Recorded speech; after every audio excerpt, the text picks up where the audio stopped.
अब कोरोना के डर के कारण अगर घर में बैठ के कोई व्यक्ति अपना विरोध प्रदर्शन कर रहा है ट्विटर के माध्यम से और किसी चीज़ को ट्रेंड करा रहा है, तो क्या ये उसका लोकतांत्रिक अधिकार नहीं है? गांधी जी के 3 बंदर थे, बुरा ना देखो, बुरा ना सुनो, बुरा ना बोलो।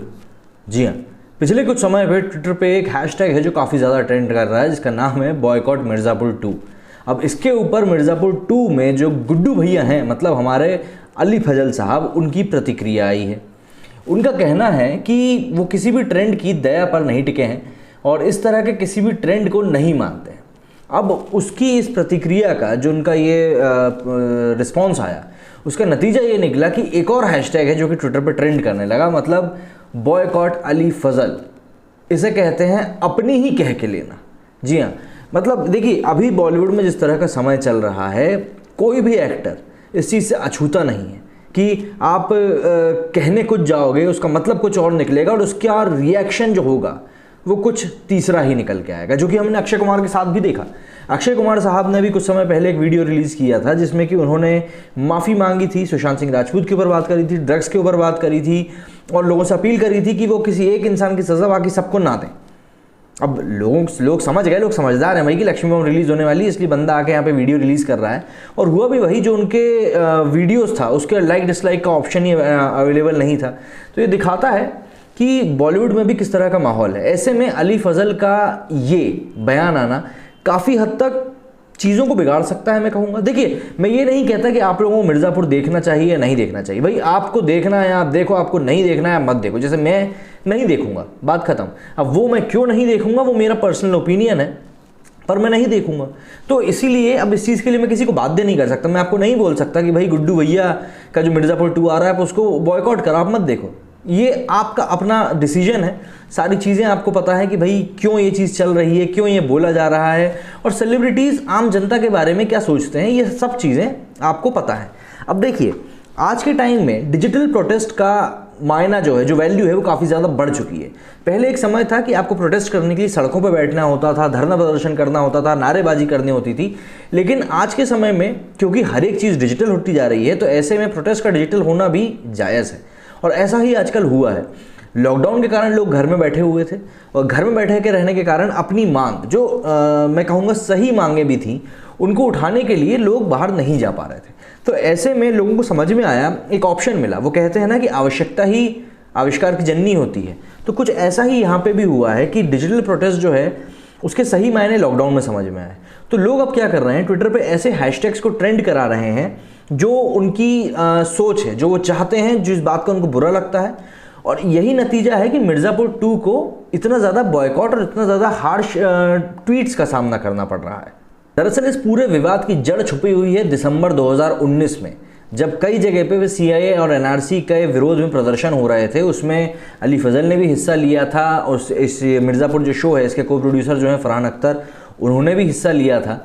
और उसके ही बाद से लगातार मिर्ज़ापुर 2 को बॉयकॉट करने की, उसे बहिष्कार करने की बातें तेज़ होती जा रही थी। और अब इसके ऊपर अली फजल की जो प्रतिक्रिया आई है, उसमें उन्होंने ये कहा है कि हमें तय करना होगा कि हम किस तरफ खड़े हैं। क्या हम किसी ट्रेंड की दया पर टिके हुए हैं? नहीं, मैं कला को उस नज़रिए से नहीं देखता हूँ। हम केवल एक ऐप की दया पर निर्भर नहीं हैं, जिससे तय होता है कि कौन हमारा शो देखेगा और कौन नहीं। इसका मतलब ये कि बहुत नीचे गिर चुका है। मेरा मतलब है कि अगर आप ट्रेंड की बात करते हैं, तो मैंने कभी किसानों के लिए कोई ट्रेंड नहीं देखा जो पूरे देश में आंदोलन कर रहे हैं। वैसे मुझे जहाँ तक ध्यान है, मैंने ऐसे ट्रेंड ज़रूर देखे थे कि जब फार्मर्स प्रोटेस्ट कर रहे थे, इवन मैंने भी बोला था इस बारे में कि भाई जो ये किसान बिल आया है उसमें MSP के क्या मायने हैं। पर शायद अली फजल जी ने वो सब नहीं देखा होगा। कौन देखेगा मेरे वीडियोस? हाँ, तो हालांकि मैं ऐसा नहीं कह रहा हूँ कि ऐसी चीज़ें ज़रूरी नहीं है। इसे कहते हैं डिप्लोमेटिक होना। पहले बोल दिया बिल्ली के गले में घंटी बांध दो, पर आप कह रहे हैं कि बिल्ली के गले में घंटी बांधेगा कौन? लेकिन कोरोना की खबरें अब किसी को ज़रूरी नहीं लग रही हैं।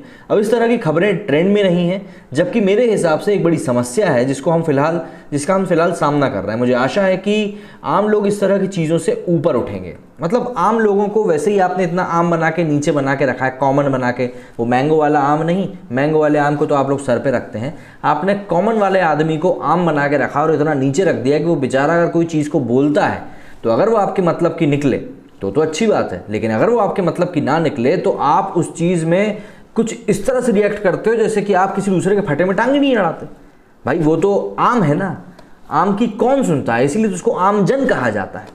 मतलब कहते हैं ना कस्टमर सेटिस्फेक्शन, तो कस्टमर का भी जब हम लोग संधि विच्छेद करते हैं तो आता है जो कष्ट से मरे कस्टमर। हालांकि इसके ऊपर काफ़ी सारे रिएक्शंस भी आए, जैसे कि अनीता एक यूज़र है ट्विटर पे, वो लिखती हैं boycott Mirzapur 2, I won't watch in free as well. और एक और यूज़र है ईश्वरी, ये लिखती हैं कि नो मोर मूवीज़ और web series of people who are not loyal to their country. तो इस तरह के कुछ रिएक्शंस आने शुरू हो गए। और सबसे बड़ी बात ये कि आखिर इस तरह के रिएक्शंस क्यों आने शुरू हुए। दरअसल अली फजल ने एक ट्वीट किया था 20 दिसंबर 2019 को, जो कि उन्होंने बाद में डिलीट भी कर दिया था। लेकिन आज के समय में आपने डिजिटली कुछ चीज़ रख दी, जैसे कि मैंने ये वीडियो अपलोड कर दिया, तो उसके बाद बहुत मुश्किल हो जाता है इसको इंटरनेट की दुनिया से रिमूव करना। ठीक ऐसा ही अली फजल ने भी वो ट्वीट को रिमूव किया, बट वो रिमूव हुआ नहीं, वो लोगों के जहन में ज़िंदा रह गया। इन्होंने ट्वीट किया था कि प्रोटेस्ट शुरू मजबूरी में किया था, अब मज़ा आ रहा है। दरअसल ये उनके ही मिर्ज़ापुर सीज़न 1 का एक बहुत फेमस डायलॉग है, जिसका कि उन्होंने यूज़ किया था सीए प्रोटेस्ट को जारी रखते वक्त। अच्छा, और सबसे बड़ी बात और सबसे बड़ा कॉन्ट्रडिक्शन जो यहाँ पे आ रहा है अली फजल की बात में, वो ये कि जो इस शो के को प्रोड्यूसर हैं फरहान अख्तर, उन्होंने सीए के जो बिल के जो विरोध हुआ था उसमें काफ़ी बढ़ चढ़ कर हिस्सा लिया था। और एक पॉइंट था जहाँ पे बहुत ज़्यादा ट्रोल भी हुए थे। दरअसल प्रदर्शन में शामिल होने के दौरान उन्होंने इस विरोध को करते हुए ये कहा था कि इस बिल के खिलाफ आवाज़ उठाना मेरा एक लोकतांत्रिक अधिकार है। अब इन्होंने वो चीज़ कही थी प्रोटेस्ट करते वक्त, जो मैंने अभी आपको कुछ देर पहले समझाया, क्योंकि तब कोरोना का डर नहीं था। अब कोरोना के डर के कारण अगर घर में बैठ के कोई व्यक्ति अपना विरोध प्रदर्शन कर रहा है ट्विटर के माध्यम से और किसी चीज़ को ट्रेंड करा रहा है, तो क्या ये उसका लोकतांत्रिक अधिकार नहीं है? खैर, समझने वाली बात समझदारों को समझ में आएगी, जो ना समझ है वो अपना सर खुजाते रह जाएंगे। फरहान अख्तर ने जब लोकतांत्रिक अधिकार वाली बात करी थी, तो इस बात के ऊपर एक पत्रकार ने उनसे सवाल किया था कि भाई आखिर आपको इस कानून को लेकर समस्या क्या है और उनके अनुसार इस कानून में क्या बदलाव किए जाने चाहिए। तो इस सवाल के जवाब में फरहान भाई ने एक बहुत ही सुंदर जवाब दिया था, जो कि लोगों की गले में हड्डी की तरह फंस गया था। उन्होंने जवाब दिया था कि मैं अभी इस मुद्दे पर चर्चा नहीं करना चाहता हूं। जैसे पता नहीं, जब जा रहे हो इंसान, भैया आप किसी से प्रोटेस्ट करने जा रहे हो, तो आपको एक अंदर बात तो होनी चाहिए कि भाई इसीलिए मैं इस चीज़ के विरोध में हूँ। खैर ठीक है, मैं अभी इस बारे में चर्चा नहीं करना चाहता हूँ। सब कर रहे हैं तो कोई ना कोई वजह तो ज़रूर होगी। मतलब कल को मेरे घर के पीछे जो नदी के ऊपर पुल बना हुआ है, उस पुल से जाके अगर 20 लोग जाके कूदेंगे, तो क्या 21वां मैं बन के उस पुल से कूद जाऊँगा? मुझे नहीं लगता कि मैं ऐसे बेवकूफ़ी करूँगा, पर ठीक है, बड़े लोग करते होंगे भैया, आप क्या कर सकते हैं। खैर, बात यह है कि मिर्ज़ापुर 2 का ट्रेलर आ चुका है और लोग लगातार इसको बॉयकॉट करने की बात कर रहे हैं। और मैंने जैसा कि पहले कहा कि भाई ये सभी का अपना अपना मत है कि आप इसको बॉयकॉट करना चाहते हैं या नहीं चाहते हैं। अगर चाहते हैं बॉयकॉट करना, तो आपके पास एक ठोस वजह होनी चाहिए, क्योंकि अगर आपके पास ठोस वजह नहीं होगी तो आपको भी लोग इसी तरह से कटघरे में खड़े कर देंगे। तो इसीलिए अगर आप किसी चीज़ के प्रति स्ट्रॉन्ग कदम उठाना चाहते हो, कड़ा कदम उठाना चाहते हो, तो आपको अपनी वजह भी स्ट्रॉन्ग बना के रखनी होगी। ये आपको मैं इसीलिए कह रहा हूँ क्योंकि हाँ, ऐसा होगा, यदि आप सोशल मीडिया पे आके इस बात का विरोध करेंगे कि आपको मिर्ज़ापुर 2 नहीं देखना चाहिए, तो लोग आपसे इस बात का जवाब भी तलब करेंगे कि भाई ऐसा क्यों नहीं करना चाहिए। तो ऐसे वक्त में आपको अपने जवाब को ठोस बना के रखना चाहिए कि क्या सिर्फ 1 या 2 व्यक्तियों के द्वारा दिए गए इस तरह के भाषण तो नहीं, इस तरह के जवाब के कारण आप किसी पूरे एक शो को बॉयकॉट करना सही मानते हैं? क्योंकि देखिए, सीए एनआरसी हमारे देश के लिए कितना हितकारी होगा ये तो हमें वक्त बताएगा, लेकिन इस तरह से विरोध करना वो कहीं ना कहीं गलत है। और वो भी सिर्फ देखा गया है कि कई बार ये जो फरहान अख्तर हो गए, स्वरा भास्कर जी हो गई, सोनम कपूर जी हो गई, ये सब कुछ ऐसे एक्टर्स हैं जो कि ऐसे ही पॉइंट पे जाके प्रोटेस्ट करते हैं जहाँ पे लिबरल्स जिनको हम कहते हैं, वो जब जिस चीज़ का सपोर्ट में होते हैं, लोग उसी चीज़ का सपोर्ट करते हैं। तो इसीलिए ये सारी चीज़ें हमको ध्यान रखनी होंगी। और बॉयकॉट करना ना करना, इन दी एंड फिर से मैं वही कहूँगा कि आपके हाथ में है। तो आप बहुत ही ज़्यादा समझदार लोग हैं, मैं जानता हूँ, आप जनता जनार्दन हैं और आप जो भी करेंगे बहुत अच्छे से ही करेंगे। हालांकि मैं ये शो नहीं देखने वाला हूँ। तो मेरे इस वीडियो में फ़िलहाल इतना ही। जय हिंद, जय भारत।